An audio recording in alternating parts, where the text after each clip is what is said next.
अस्सलाम वालेकुम, बिस्मिल्लाहिर्रहमानिर्रहीम। This is Farrukh Javed from J.S associates. मैं उम्मीद करता हूँ मेरे जितने व्यूअर हैं, लिसनर हैं, सब्सक्राइबर हैं, सब खैर खैरियत से होंगे। उनका जो ज़िंदगी का सफ़र है बड़े आसान तरीके से और अच्छे तरीके से गुजरा होगा। आज का हमारा टॉपिक है फैसल हिल्स डी ब्लॉक के ऊपर। Faisal hills D block Chaudhry Majeed साहब का रिसेंटली लॉन्च होने वाला एक ब्लॉक है जिसकी काफ़ी हाइप थी मार्केट में, और उसने लॉन्च होते साथ ही एक तरह से जो है ना वो एक जिसे कहते हैं कि बाकी सारी मार्केट्स को हाईजैक करके सारी पेमेंट्स इसमें थी और काफ़ी लोगों ने इसमें इन्वेस्टमेंट्स भी की। और चौधरी मजीद साहब का जिस तरह एक ट्रैक रिकॉर्ड है, उनका कोई भी प्रोजेक्ट, कोई भी नया ब्लॉग, कोई भी नई बुकिंग वो फ्लॉप नहीं होती। और इस वजह से यही वजह है कि लोग जो है ना इसमें जो है ना चौधरी साहब का जो भी नया प्रोजेक्ट आता है चौधरी मजीद साहब का, उसमें फौरी तौर पे वो इन्वेस्टमेंट करते हैं और उसमें बड़ा रिटर्न लेने के लिए हर टाइम वो इंतज़ार में रहते हैं।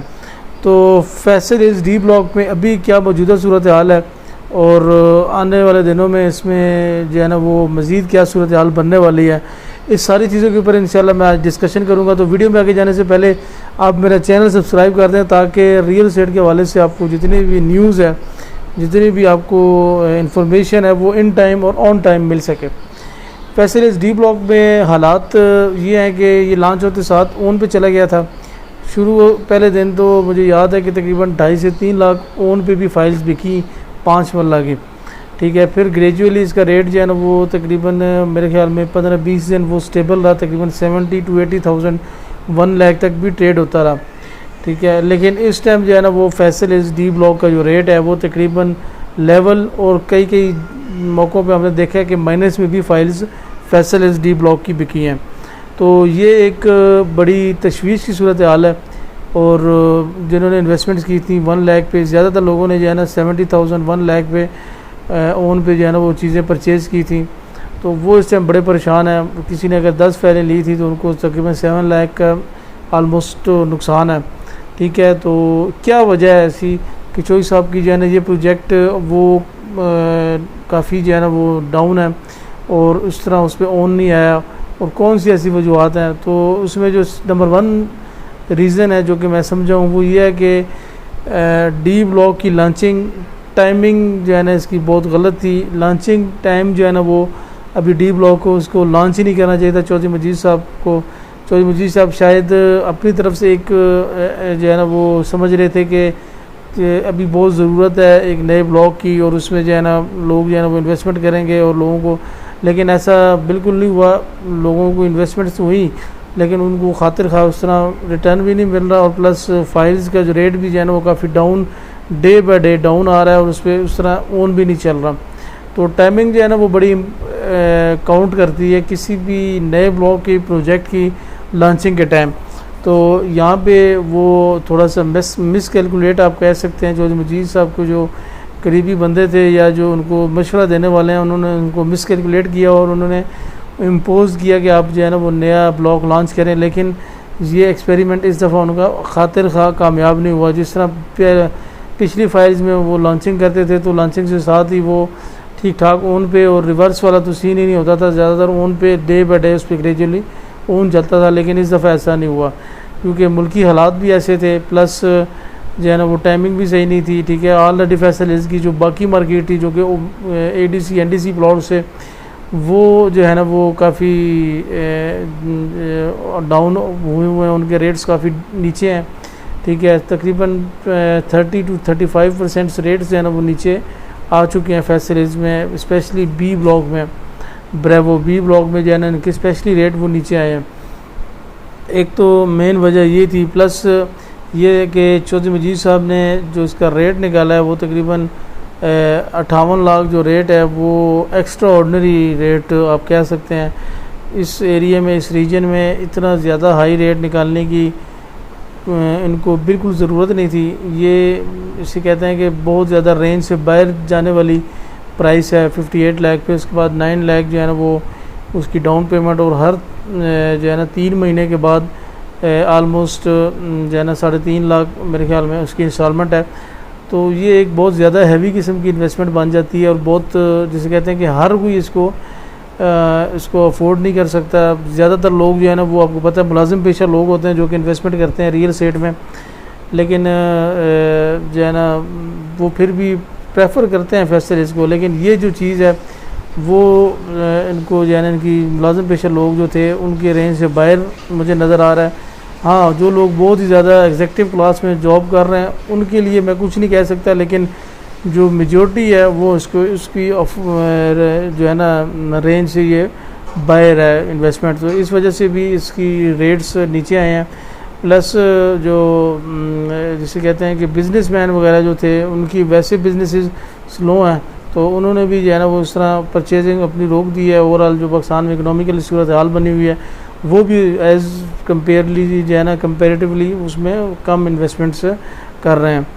तो क्या ऐसी सूरत हाल बन सकती है कि जो है ना वो फैसल हिल्स के और स्पेशली डी ब्लॉक के वो रेट बेहतर हों? तो मेरे ख्याल में इस टाइम वेट करना चाहिए। जिन्होंने चीज़ें ले ली हैं उनको वेट करना चाहिए। ये जो अभी क्राइसिस हैं, जो पॉलिटिकली अनसर्टेनिटी है मार्केट में, चाहे वो जो भी गवर्नमेंट है, चाहे जो भी पॉलिटिक्स से रिलेटेड पार्टी है, वो जब किसी पॉलिटिकल स्टेबिलिटी आएगी मुल्क में तो तब भी आपका बिज़नेस भी चलेगा और आपका जो है ना वो सिस्टम भी चलेगा और आपकी जो है ना सेल परचेज भी फैसिलिटीज़ में स्टार्ट होगी। तो ये जो है ना वो डी ब्लॉक के बारे में आज मेरा एक व्लॉग था और ये मेरी एक असेसमेंट थी। और मज़ीद परचेजिंग इसमें अभी इस टाइम पे करनी चाहिए या नहीं, तो मुझे ऐसा लग रहा है कि शायद डी ब्लॉक जो है ना फैसिलिटीज़ का डी ब्लॉक वो ठीक ठाक माइनस पे आए। ठीक है, जो मेरी असेसमेंट है, और उसको अगर -20 -30 तक माइनस में आता है तो फिर परचेजिंग इसकी बनती है। अभी -5000 10,000 पे अभी इसका रेट चल रहा है 5 मरले का। तो मैं उम्मीद करूँगा कि जो है ना वो आप ने मेरे पॉइंट को पिक कर लिया होगा। ठीक है, बाकी अगर आपको इस चीज़ से मतलब कोई क्या कहते हैं इख्तलाफ हो या मेरी किसी भी जो है ना वो राय से आप जो है ना वो बिल्कुल मुतफिक नहीं है, तो आप नीचे कमेंट्स में अपनी राय भी दे सकते हैं और अपनी सजेशन भी दे सकते हैं। और मार्केट के हवाले से आपकी अपनी क्या राय है, आने वाले दिनों में क्या पोजीशन बनने जा रही है, तो इस हवाले से आपने ज़रूर मुझे वो गाइड करना है। दूसरा ये है कि आप आज मुझे फॉर ओवरसीज़ पाकिस्तानी जो उन्होंने कॉल की, तो उनको जो है ना वो किसी हमारे डीलर भाई नहीं, आपको पता है कि रियल एस्टेट में हर किस्म के लोग होते हैं, फ़नकार भी होते हैं काफ़ी, तो किसी फ़नकार भाई ने उनको जो है ना वो कोई फ़ाइल लेके थी फैसल हिल्स में, तो अभी उसकी 435 वाली फ़ाइल थी, उसको लोकेशन भी अलाट होगी। उसके बाद वो बेचारा सेल करने के लिए या वैसे ओवरऑल जो है ना रेट लेने के लिए उनको कांटेक्ट कर रहा था, तो वो उसको रिस्पॉन्स ही नहीं कर रहे क्योंकि उन्होंने बहुत हाईएस्ट रेट पे उसको फ़ाइल दे दी और अब उनका अपना प्रॉफिट साइड पे हो गया। तो अब वो बिल्कुल जो है ना किनारा कश होके तो अपनी जो है ना वो अपनी ज़िंदगी में मगन है। और जो एंड यूज़र था उसने मुझे अभी आज कॉल की, तो कहने का मकसद ये है कि जिससे भी चीज़ लें, जिससे भी आप फ़ाइल लें, आपका ठीक है राइट है वेरिफिकेशन वगैरह सब कुछ कराने के बाद उस ऐसे बंदे से आप इन्वेस्टमेंट करें जो कि कल को आपको जो है ना वो क्या कहते हैं कि फॉलोअप भी करे। ठीक है, और आपको साथ साथ जो है ना वो आपको बताए भी कि अभी मार्केट की क्या पोजीशन है, प्लस रीसेल के वाले से भी आपको वो बताया कि अभी सेलिंग का टाइम है, परचेजिंग का टाइम है। ठीक है, ये गाइडेंस बहुत अहम चीज़ होती है। ये नहीं है कि यार राह चलते आप किसी बंदे से चीज़ ले लें तो वो जो है ना अपना कमीशन लेके तो बस साइड पे तो अपनी जो है ना वो मौज मस्ती में, तो इस तरह बिल्कुल नहीं होना चाहिए। और तो ये एक मेरा छोटा मशवरा था कि ये मैंने कहा चले मैं अपनी वीडियो में ये स्पेशली ओवरसीज़ पाकिस्तानी के साथ ये चीज़ डिस्कस करूँगा कि आपने हमेशा जो है ना वो ऐसे बंदों से परचेजिंग करें जो कि फॉलोअप भी करें उस चीज़ को, जो है ना साथ साथ आपको लॉन्ग टर्म चलाएं भी। और ये नहीं कि बरी ज़िम्मा हो जाए बस हमने चीज़ लेके दे दी है अब आगे जो है ना। देखिए जी, हमारी फील्ड में हमने कोई बहुत बड़ा वज़न तो नहीं उठाना होता, या जो है ना वो क्या कहते हैं कि हमने कोई जो है ना हमने सिर्फ सर्विसेज देनी होती हैं। ठीक है, सर्विसेज में आपकी जब तक आपने क्लाइंट को प्लॉट दिया है, जब तक उसने रखा है और जब तक वो मकान या उसको सेल नहीं करता उस टाइम तक जो है ना वो आपने उनको कंटिन्यू रखना है। तो ये एक बड़ी अहम बात थी जो कि मैंने सोचा मैं अपने क्लाइंट के साथ डिस्कस करूं। बाकी आप लोगों का बहुत शुक्रिया जी, आप मेरा चैनल लोग बड़ा पसंद कर रहे हैं और मुझे वो उनकी कॉल्स भी आती हैं और अप्रिशिएट भी करते रहते हैं।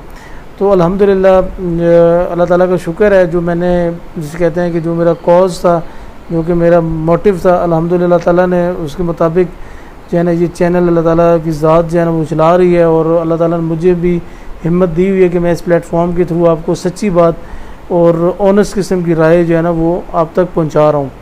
बाकी जो है ना जिन्होंने अभी तक मेरा चैनल नहीं सब्सक्राइब किया हुआ, ठीक है, तो उनको मैं एक ही बात कहूँगा कि जो है ना आपकी थोड़ी सी टाइम की वजह से या सब्सक्राइब करने से हो सकता है आपको बहुत बड़ा फ़ायदा मिले। इन टाइम आपको नोटिफिकेशन मिल जाए किसी भी अच्छी इन्फॉर्मेशन के हवाले से। जिस तरह भी रिसेंटली फ़ाइन्स वगैरह का मामला है फैसले में, तो बहुत सारे लोगों को नहीं पता था, उन्होंने हमें कॉल करके पूछा यार कि अच्छा ये मसला है। तो इस हवाले से आप जो है ना नोटिफिकेशन ऑन कर लें और चैनल भी सब्सक्राइब कर दें ताकि इन टाइम आपको इन्फॉर्मेशन मिल सके।